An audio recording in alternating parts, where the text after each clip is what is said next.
Chosen men were never built to fit in. You were designed to stand apart. That's why you feel misunderstood, because you weren't made for the crowd. You were made for the calling. When God marks a man with purpose, He also sets him apart for process. It's not rejection. It's refinement. Every friendship that fades, every door that closes, every season that feels silent, it's all preparation.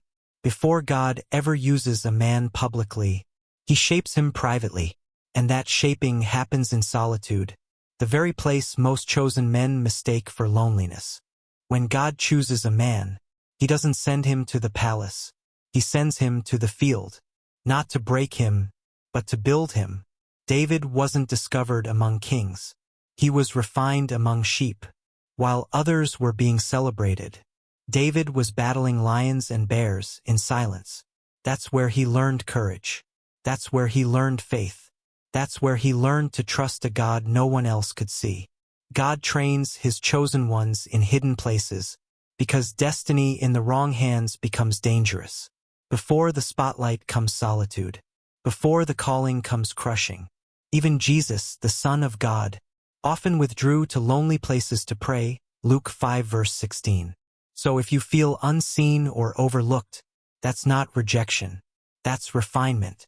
In isolation, God isn't ignoring you. He's instructing you.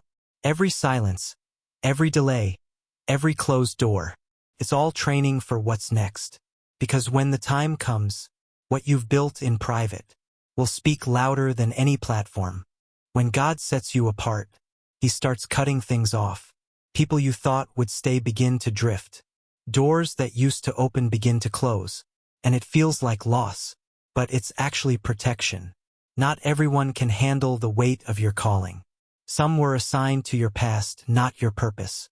And God loves you too much to let their influence sabotage your growth. Jesus said in John 15 verse 2, "Every branch that bears fruit, He prunes, that it may bear more fruit." Pruning hurts, but it's proof you're growing. God removes distractions, so He can reveal development.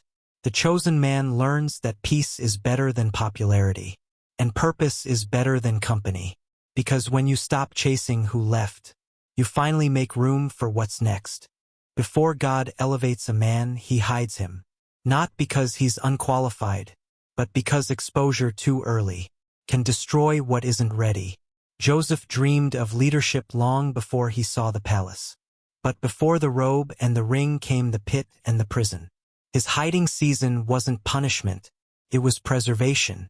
Isaiah 49 verse 2 says, "He made me a polished arrow and concealed me in His quiver."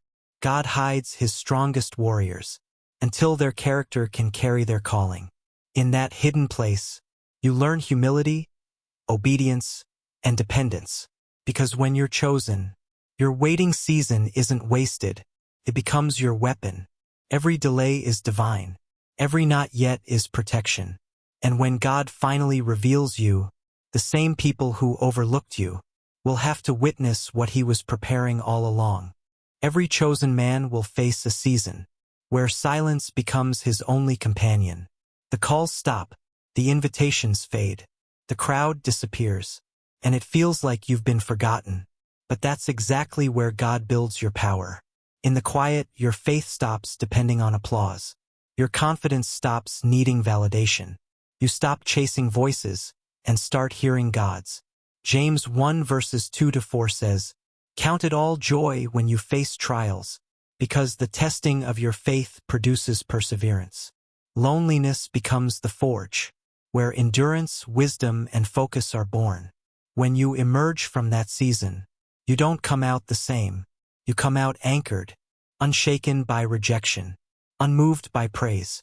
Because the man who learns to stand alone with God will never fall when the world turns its back. The reason God allows a chosen man to walk alone is to bring him back into alignment. When you have no one else to lean on, you finally learn to lean on Him. In the quiet, your desires are purified, your motives are tested, your vision becomes clear.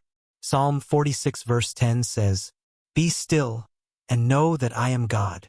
That stillness isn't inactivity, It's intimacy. God removes distractions, so you can rediscover direction. He silences the noise, so you can finally hear his voice again. True power doesn't come from the crowd. It comes from connection. And when your spirit aligns with his will, you stop walking alone. You start walking led. Every chosen man must walk the road of isolation, not to prove his strength, but to find his surrender. Because before you can lead others, you must learn to stand with God alone. Some of the moments I've heard God most clearly were the ones where I stopped and wrote it down. The whispers, the verses, the quiet nudges of his spirit.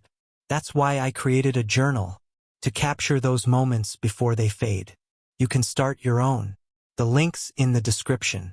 Maybe you've been wondering why God's been so quiet, why people you cared for have drifted away, why your prayers seem to echo back in silence.